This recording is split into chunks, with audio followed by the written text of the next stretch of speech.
पासून आभार मानतो, त्याचे सर्व सगळ्यांचे आभार मानतो आणि तुम्ही आता या मैदानाने दत्तक घ्यावा असा कोकाटे साहेब उपस्थितीने विनंती करतो, ताकि या खेळ फक्त एक दिवसासाठी नाही परमानंट सुरू राहील। या कलेक्टर ऑफिस पीडब्ल्यूडीचे लोक नागरकर्दी आणि सर्व दुबेजीचे सर्व कॉन्ट्रॅक्टर त्याने जे हा असंभव करून आणला। कोकाटे साहेब मला विचारत होते की तुम्ही किती कोणत्या वर्षामध्ये सुरू केला, तुम्ही काय सांगू साहेब? 6 वर्षामध्ये नाही, या महिन्याचा काम आहे। 6 महिन्यामध्ये हा टीमने इथे घडून आणला। क्रीडा भारतीचे मार्गदर्शनामध्ये ते टीमचे सर्व कॉन्ट्रॅक्टरचे सर्व अधिकाऱ्याचे मी मनापासून धन्यवाद देतो। आता मॅनेजमेंट कमिटीचे लोक असते त्यांचे पण मी आभार मानतो। मी जास्त काही बोलणार नाही, आपण सर्व कोकाटे साहेबांना ऐकू।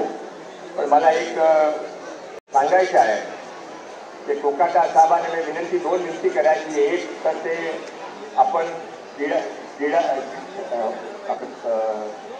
कबड्डी खो खो हे 3चा खेळ आपले खेळाची लिस्टमध्ये आहे, पण आता आपण आज बघितलं आहे की देशी खेळ आपण ते 15 खेळ साजरा करत आहे, पण हा लिस्ट फार मोठी आहे।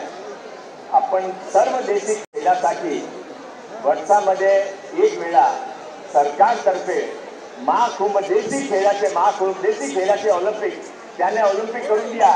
त्यांचे ऑलिम्पिकचे अपेक्षा आमचा महाकुंभ ज्यादा महत्वाचा आहे, ज्यादा ताकदवर आहे, ज्यादा प्रभावशाली आहे। ते देशी खेळाचे महाकुंभ प्रत्येक वर्षामध्ये करायचा आपण निर्णय करावा अशी आपलं विनंती करतो। ते खेळाचे खेळाडूसाठी आपण रिझर्वेशन स्कूलमध्ये, कॉलेजमध्ये, नोकरीमध्ये जे काय आपण ऑलरेडी दिलेलं आहे त्यामध्ये अजून काय करू शकतो, त्याच्यासाठी प्रशिक्षणासाठी काय करू शकतो त्यावर आपण योग्य निर्णय घ्यावा। मी माझी अंतिम गोष्टी सांगून माझ्या बोलणं संपवतो। मी राष्ट्रीय स्वयंसेवकाचे स्वयंसेवक आहे, मला या गर्व आहे, मान आहे।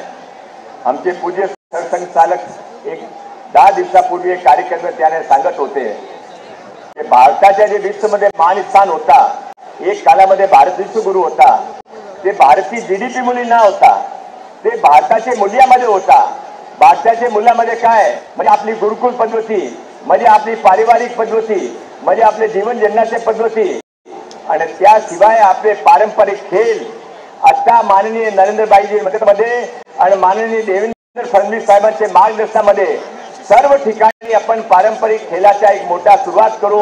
मी परत एक वेळा माननीय देवेंद्र फडणवीस साहेबांचे विशेष आभार मानतो की त्याने हा सर्व कार्यक्रम करायला आणि सर्व फंडासाठी आमची मदत केली, त्यांचे आभार मानून सर्व मान्यवरांचे इथे मोठी संख्यामध्ये सर्व खिलाडी क्रिकेटर्सचे लोक आले, विजेता आले, सर्वांना आभार मानतो। माझे ते बोलणं संपवतो। धन्यवाद।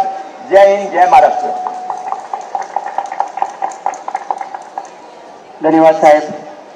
यानंतर मी आजच्या आपल्या कार्यक्रमाचे प्रमुख आकर्षण क्रीडा व युवक कल्याण मंत्री महाराष्ट्र